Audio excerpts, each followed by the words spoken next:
Shri Roni K Baby, അതുതന്നെയല്ലേ? കാരണം സാമ്പത്തികമായി വലിയ ഞെരുക്കത്തിൽ തന്നെയാണ് സംസ്ഥാനം എന്നുള്ള കാര്യത്തിൽ സംശയമില്ല. അത് മറികടക്കാനുള്ള ഒരു തന്ത്രമാണ് ഇപ്പോൾ CPM നടത്തുന്ന ഈ നയമാറ്റം എന്നുള്ള കാര്യത്തിൽ സംശയമില്ല. പക്ഷേ അപ്പോഴൊക്കെ ഉയരുന്ന ചോദ്യം, നേരത്തെ വിദ്യാഭ്യാസ മന്ത്രി ചോദിച്ചതുപോലെ NEP-ക്ക് എന്താണ് കുഴപ്പം, PM ശ്രീക്ക് എന്താണ് കുഴപ്പം എന്നുള്ളതാണ്. ഒരു പക്ഷേ ഒരു തിരിച്ചറിവിലേക്ക് CPM എത്തിച്ചേർന്നിരിക്കുന്നു എന്ന് തന്നെയാണോ?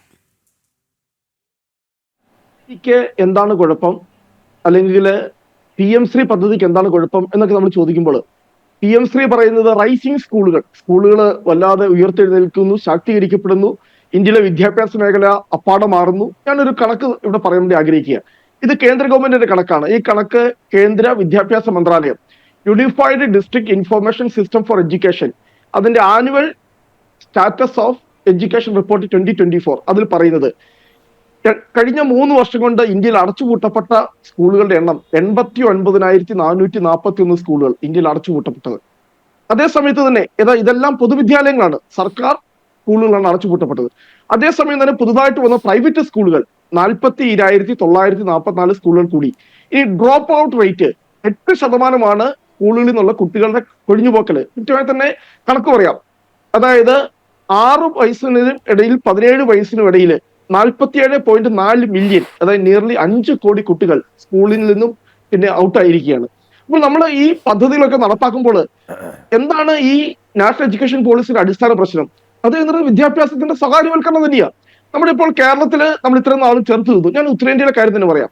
അവിടെ സിംബിയോസിസ് പോലെയുള്ള സർവകലാശാലകളിൽ, സ്വകാര്യ യൂണിവേഴ്സിറ്റിയിൽ ഒരു BA ഇക്കണോമിക്സ് കോഴ്സ്, ഒരു സാധാരണ ആർട്സ് ആൻഡ് സയൻസ് കോളേജിൽ നമ്മുടെ എടുത്ത കോഴ്സാണ്.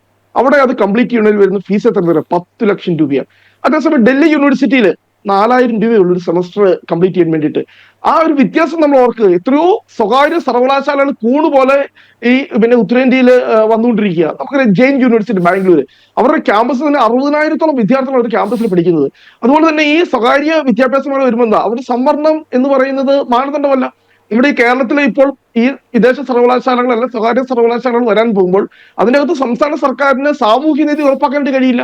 ഇപ്പോൾ ഇത് എന്ന് പറയുന്നത് വിദ്യാഭ്യാസത്തിന് വലിയൊരു ഗുരുതരമായ പ്രശ്നമാണ്. ഞാൻ ഇതിന്റെ പ്രത്യയശാസ്ത്രവൽക്കരണത്തിലേക്കോ കാവ്യവൽക്കരണത്തിലേക്കോ മുഗൾ ഹിസ്റ്ററിയൊക്കെ നമ്മുടെ ചരിത്ര പാഠപുസ്തകങ്ങളിൽ എടുത്തു കളയപ്പെട്ടിരിക്കുന്നു.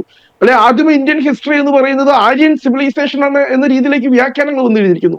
സ്വാതന്ത്ര്യ സമര ചരിത്രത്തിൽ നിന്നും ഗാന്ധിയും നെഹ്റുവിനെ പോലുള്ള ആളുകൾ പൂർണ്ണമായും തമസ്കരിക്കപ്പെട്ട് കഴിഞ്ഞിരിക്കുന്നു. ചരിത്രത്തെ പൂർണ്ണമായും പുനർനിർമ്മിക്കുകയാണ്. അതാണ് ഇതൊരു പ്രശ്നം വരുന്നത്. ഗുജറാത്ത് കലാപത്തെ പോലെ അതെല്ലാം എന്ന് പറയുന്നത് ഇന്ന് പാഠപുസ്തകങ്ങൾ ഒഴിവാക്കപ്പെട്ടിരിക്കുന്നു. അപ്പോൾ ഭരണകൂടത്തിന് ഇപ്പം നമുക്കറിയാം. ഞാൻ ഒറ്റ ഉദാഹരണം മാത്രം ചൂണ്ടിക്കാണിക്കാം. ഇപ്പോൾ മഹാരാഷ്ട്ര ഭരിക്കുന്നത് BJP ആണ്. വലിയ ഭൂരിപക്ഷത്തോടെ അധികാരത്തിൽ വന്നു. അവർ 2 മാസം മുമ്പേ തീരുമാനിച്ചു ത്രിഭാഷാ പദ്ധതി മഹാരാഷ്ട്രയിൽ നടപ്പാക്കാനായിട്ട്. വലിയ പ്രക്ഷോഭം ഉണ്ടായി. അവിടെ ഈ പറയുന്ന അവർ പറഞ്ഞേക്ക് മറാത്ത മതി, അവിടെ മറ്റൊരു 3ാം ഭാഷ ഇവിടെ ഔദ്യോഗിക ഭാഷയാക്കണ്ട, ഹിന്ദി ഔദ്യോഗിക ഭാഷയാക്കണ്ട. ഏത് സംസ്ഥാനത്താണ്? BJP ഭരിക്കുന്ന സംസ്ഥാനത്ത് വലിയ പ്രക്ഷോഭം ഉണ്ടായി. അവസാനം അവിടെ മഹാരാഷ്ട്ര സർക്കാർ തീരുമാനിച്ചു, ഇതിൽ നിന്ന് പിന്മാറാൻ വേണ്ടി തീരുമാനിച്ചു, ഈ ത്രിഭാഷാ പദ്ധതിയിൽ നിന്നും. അതുകൊണ്ടാണ് തമിഴ്നാടൊക്കെ ആർജവത്തോടെ പറയുന്നത് 2,000 കോടിയല്ല 20,000 കോടി തന്നാലും ഞങ്ങൾ PM ശ്രീ പദ്ധതിയിൽ ഉൾപ്പെടില്ല എന്ന് കൃത്യമായി ഞാനിവിടെ വളരെ കൃത്യമായി തന്നെ എന്നോട് ചൂണ്ടിക്കാണിച്ചിട്ടുണ്ട്.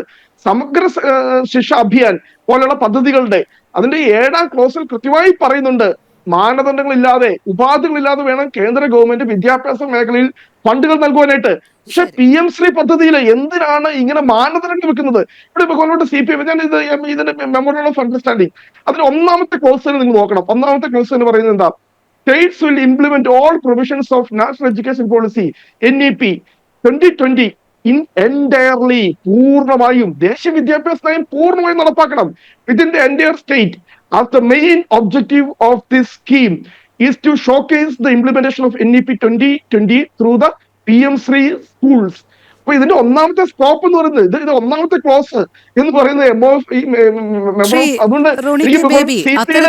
പറയേണ്ടത് നാഷണൽ എഡ്യൂക്കേഷൻ പോളിസി നടപ്പിലാക്കണം എന്ന് പറയുമ്പോൾ അതിൽ അപകടകരമായ വസ്തുതകൾ മാത്രമാണ് എന്നുള്ളൊരു മുൻവിധിയോടുകൂടി സമീപിക്കുന്നത് എന്തിനാണ്? ഞാൻ തിരിച്ച് ഒരു കാര്യം പറഞ്ഞോട്ടെ. ഇവിടെ ഇപ്പോൾ കേരളത്തിലെ ദേശീയ വിദ്യാഭ്യാസ നയം നടപ്പാക്കിയിട്ടുണ്ടോ ഇല്ലെന്ന് വെച്ചാൽ ഇത് നടപ്പാക്കി കഴിഞ്ഞു ഓൾറെഡി.